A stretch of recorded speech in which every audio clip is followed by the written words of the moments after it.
자, 그럼 오늘의 마지막 영상을 올려드리겠습니다. 제가 이 외국에서 또 이 북튜브가 인기라고 제가 설명을 드렸는데, 근데 그 비결을 단순히 책을 읽어주는 것 외에는, 우리나라 유튜버는 단순히 책을 읽어주는 영상이 많은데, 외국은 물론 직접 유튜버가 자신의 얼굴을 노출해가면서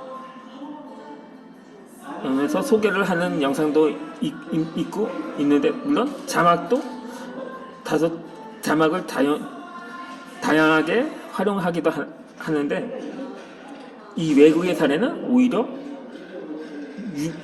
몸으로 영상을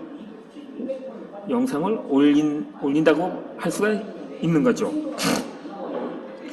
이렇게 책을 읽는 일 자체가 좋은 일이지만 유튜브에 동영상을 올리면 수익을 창출할 수도 있습니다. 오늘부터 책을 그러다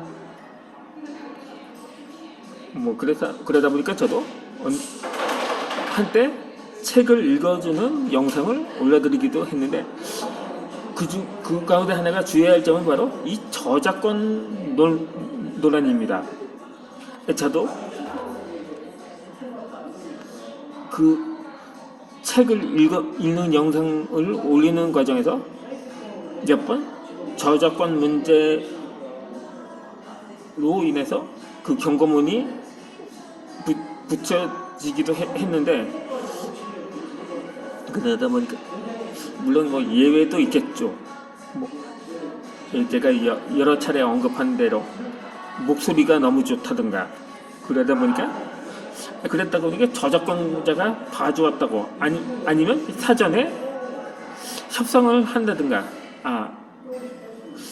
계약이라고 하긴 좀 그렇고, 그 기존에 저자와의 허락을 받는다든가, 그렇게 해서 책을 소개하는 사람들도 있을 테죠.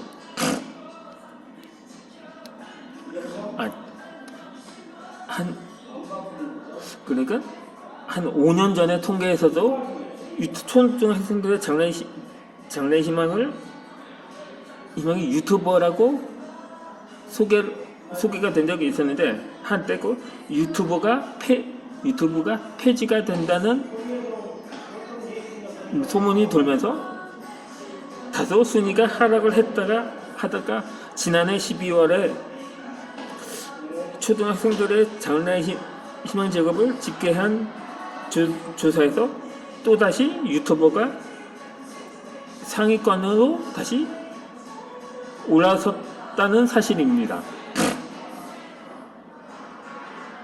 그 외에도 스포츠 선수, 교사, 의사, 셰프에 이어서 5위를 차지를 했는데, 그나마 여전히 10대들이 선망하는 직업인 가수나 프로게이머보다도 순위가 높았습니다. 물론 이 프로게이머, 연예인의 경우 한때 1위로 올라섰던 적이 있었죠. 물론 그렇게 순위는 이렇게 움직이는 겁니다. 어떤 예전에 CF 광고에서 사랑은 움직이는 거라는 말이 있는데, 마찬가지라고 봅니다. 그만큼 유튜브는 미디어 시장뿐만 아니라 우리 사회 전반에 영향을 미치고 있는 거죠. 그렇게 요즘에 그러다 보니까 제가 또 반면 라떼는 말입니다. 당시 초등학생들의 직업이 대통령이나 과학자가 1순위였었거든요. 근데 저는 당시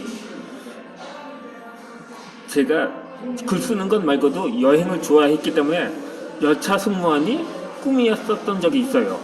그러다 보니 어머니께서는 꿈은 크게 가져야 한다고 말씀을 하셔서 그 이후로 진로가 아니라 꿈을 변경을 하게 된 거죠.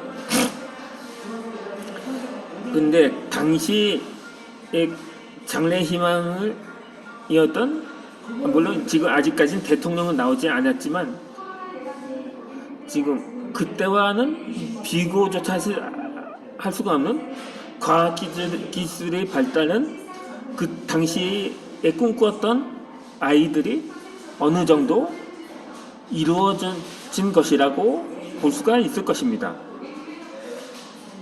이처럼 요즘에는 남녀노소 할 것 없이 SNS에 자신의 일상을 공유합니다. 물론 나도 SNS를 활용하고 있죠. 나는 이 네이버 블로그에서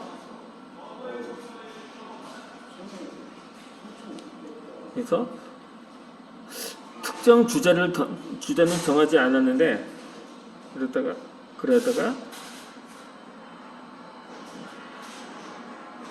페이스북에서는 특정 주제를 정하고 그룹을 만들었거든요.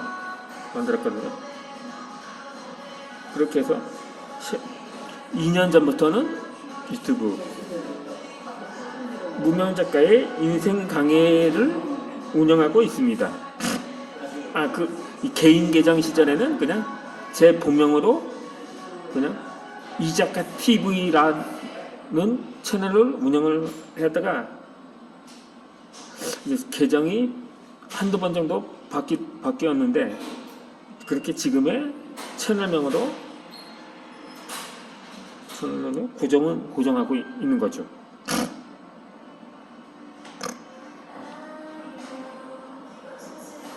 나의 이 채널에서는 다양한 책을 읽어주거나 책 리뷰를 올려왔었습니다. 그렇게 또 그전에는 온라인 서점인 예스24라는 사이트에서 거기에서도 블로그를 만들었거든요. 거기서 서평을 쓰기도 하면서 책을 깊이 있게 읽게 되었고, 또 유튜브 영상의 주제도 제가 하는 그렇게 해서 고정화 시킬 수가 있었던 거죠. 그렇게 오프라인과는 달리 SNS는 인터넷을 통해서 세계 모든 사람과 이맥을 형성하고 관계를 맺을 수가 있습니다. 이 이메일 하나만으로 계정을 쉽게 만들 수 있어서 사용 방법이 복잡하지 않은 데다 지역적으로 국한되어 있던 인맥이 다른 지역, 나라까지 확대돼서 더 다양한 사람들과 친구가 될 기회를 제공해 줍니다. SNS를 통해 정보가 무척 빠른 속도로 확산되었기 때문에 여론 형성에 큰 효과가 있습니다.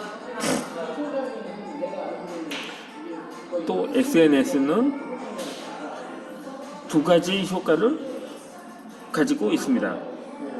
하나는 기존 오프라인에서 알고 있었던 사람들과 인맥관계를 강화해줍니다. 다른 하나는 온라인을 통해서 형성된 새로운 인맥을 쌓을 수 있는 장점이 있습니다. 그 때문에 인터넷에서 개인의 정보를 공유할 수가 있는 거죠.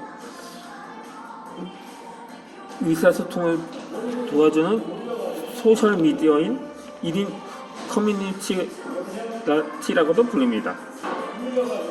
인맥 형성 외에도 SNS는 다양한 활동 범위가 있는데 마케팅은 물론 소셜 커머스, 지식 판매, 공공부문, 게임 등의 이용이 될 수가 있는 거죠. 이전엔 왕따였던 이전에 책 속의 주인공들이 인맥이었다면 지금은 SNS를 통해서 맺은 친구가 그 인맥이라고 할 수가 있는 거죠.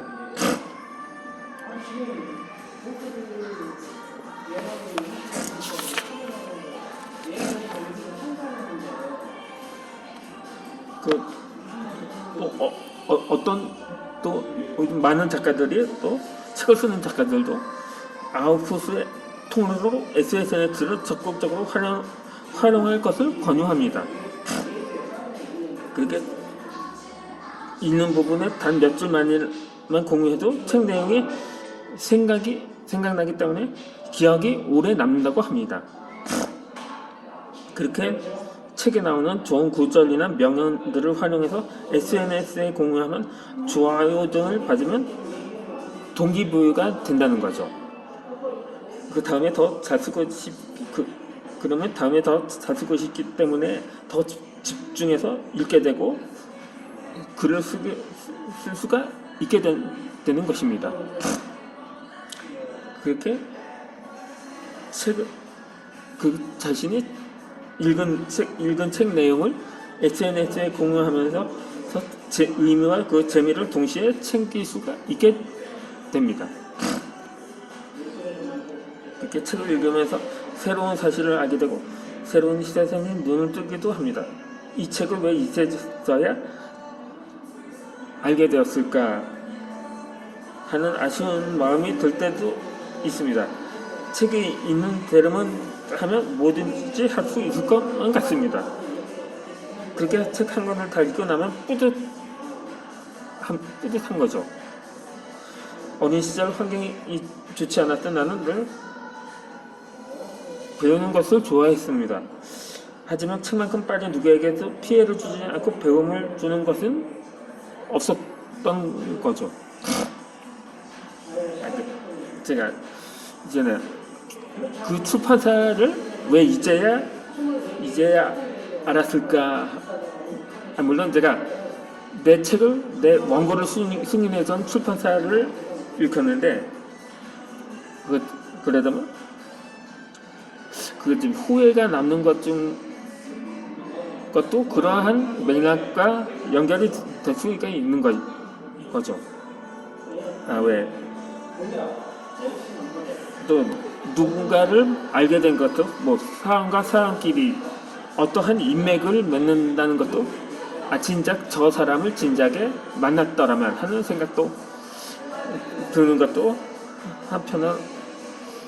한편으로 그렇게 하나의 인생에 대한 후회가 되기도 할 수도 있는데, 그렇게 세상을 살아가면서 중요한 것은 돈, 시간, 정보, 지식, 인간관계, 건강입니다. 그런데 이 돈은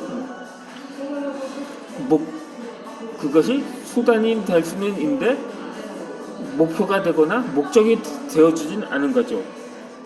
그 외에는 수단과 동시에 목적이 되기도 하고 목표가 되는 것은 확실합니다. 하루는 24시간에서 누구에게나 공평하게 주어집니다. 따라서 시간을 어떻게 사용하느냐에 따라 성공도 행복도 결정이 됩니다. 새로운 일을 시작할 때 굳이 시행착오를 겪을 필요는 없습니다. 그렇게 사람은 누구나 미리 겪은 것을 정리해 놓았기 때문에 그 한 가지 목표만 세운다고 해도 기본적인 시행착오를 줄일 수가 있게 되죠. 이렇게 시대의 전망과 비전을 제시하고 끊임없이 공개하고 공유할 것을 요구당하는 열린 인터넷 사회에서 우리가 어떻게 살아가야 하는지, 이를 어떻게 더 효율적으로 활용할 수 있는지에 대해 각자의 방식을 찾아야 하는 것입니다. 자, 오늘은 이만 영상은 이것을 마치고 다음에 뵙도록 하겠습니다.